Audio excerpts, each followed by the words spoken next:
E aí, galera, tudo bem com vocês? Semana passada eu falei um pouco sobre o Érico Veríssimo e nessa semana eu trago ela, uma das escritoras brasileiras mais renomadas e incríveis.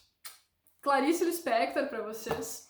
Eu escolhi esse romance chamado Perto do Coração Selvagem, que foi publicado pela primeira vez em 1943 e foi agraciado com o prêmio Graça Aranha para incentivar os escritores iniciantes. O que eu posso dizer? Faz parte, literariamente falando, do movimento modernista brasileiro, especificamente da terceira fase, em que existe uma certa hegemonia da questão da introspecção, da descrição dos sentimentos das personagens as quais descrevem, e a Clarice é fantástica em construir personagens femininas que trazem esse universo, essa potencialidade da mulher que ainda não havia sido muito explorada na literatura. Então, nesse sentido, ela é uma escritora fantástica e eu trouxe para vocês Perto do Coração Selvagem.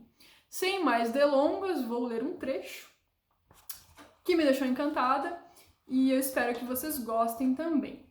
A personagem principal da história, a Joana, ela descreve algumas cenas da infância dela e da adolescência. Essas cenas não têm muita conexão, não tem muita linearidade, e essa é uma das características do tipo de literatura que a Clarice Lispector inaugura.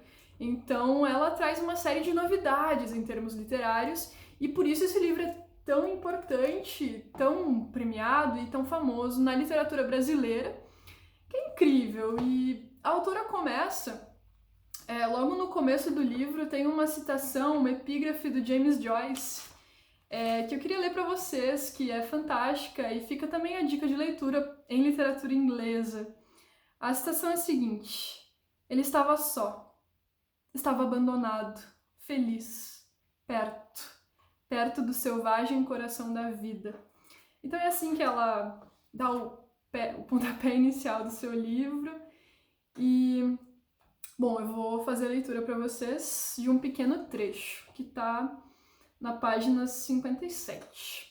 Deixa eu contar brevemente. A Joana, então, a personagem principal, ela fica órfã e é enviada pelos seus tios para um orfanato.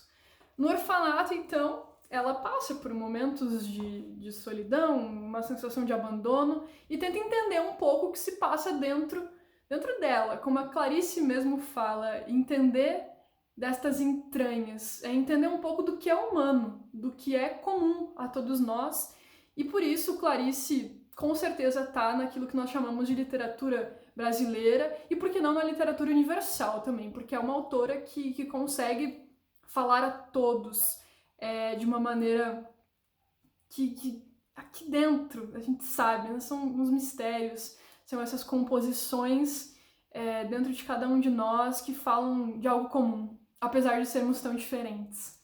Então vamos lá, sem mais delongas. No orfanato.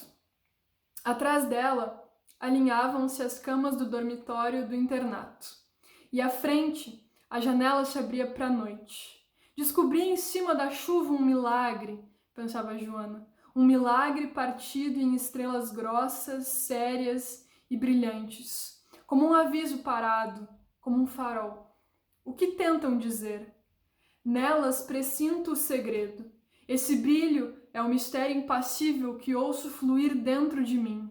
Chorar em notas largas, desesperadas e românticas. Meu Deus, pelo menos comunicai-me com elas. Fazei realidade meu desejo de beijá-las, de sentir nos lábios a sua luz, senti-la fulgurar dentro do meu corpo, deixando-o faiscante e transparente, fresco e úmido como os minutos que antecedem a madrugada. Porque surgem em mim essas sedes estranhas. A chuva e as estrelas, essa mistura fria e densa me acordou. Abriu as portas de meu bosque verde e sombrio, desse bosque com cheiro de abismo onde corre água, e uniu-o à noite. Aqui, junto à janela, o ar é mais calmo. Estrelas, estrelas, rezo. A palavra estala entre meus dentes em estilhaços frágeis. Por que não vem a chuva dentro de mim? eu quero ser estrela.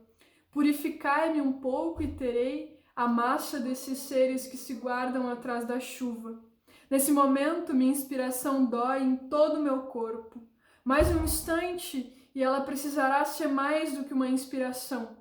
E em vez dessa felicidade asfixiante, como um excesso de ar, sentirei nítida a impotência de ter mais do que uma inspiração, de ultrapassá-la, de possuir a própria coisa e ser realmente uma estrela.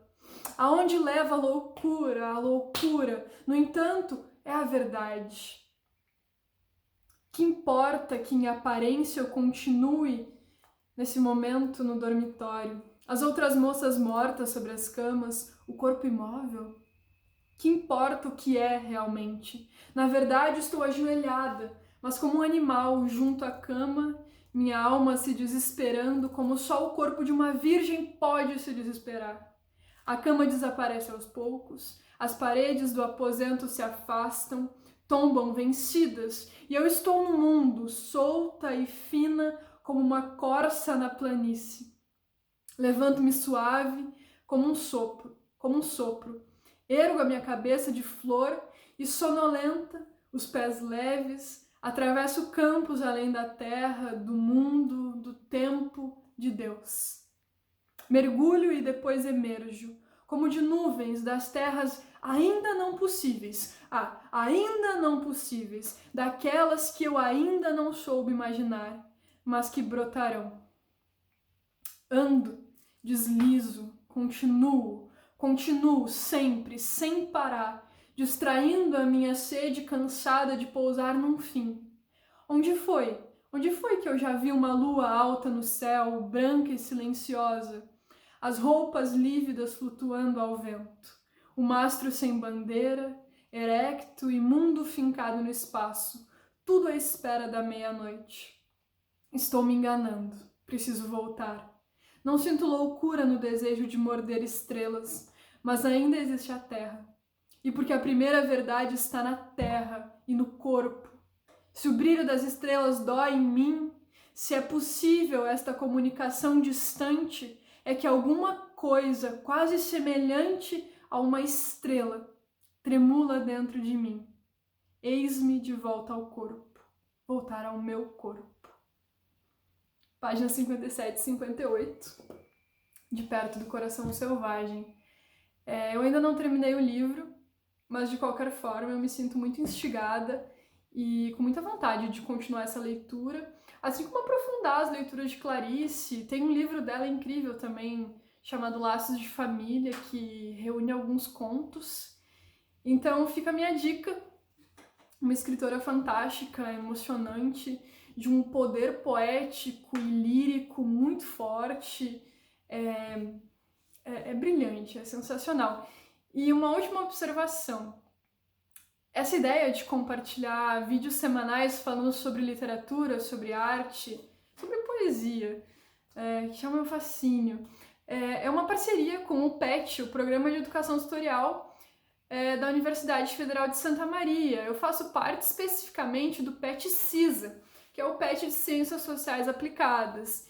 Então, a nossa ideia com os projetos de extensão, de pesquisa e de ensino é dar um retorno para a sociedade, dar um retorno para as pessoas e mostrar todo o potencial e toda a capacidade que as universidades têm de dar uma resposta e de contribuir com o nosso Brasil, com as nossas sociedades, e acho que o PET é uma bela demonstração e um belo meio de mostrar para essas pessoas aquilo que as universidades fazem e fazem de bom.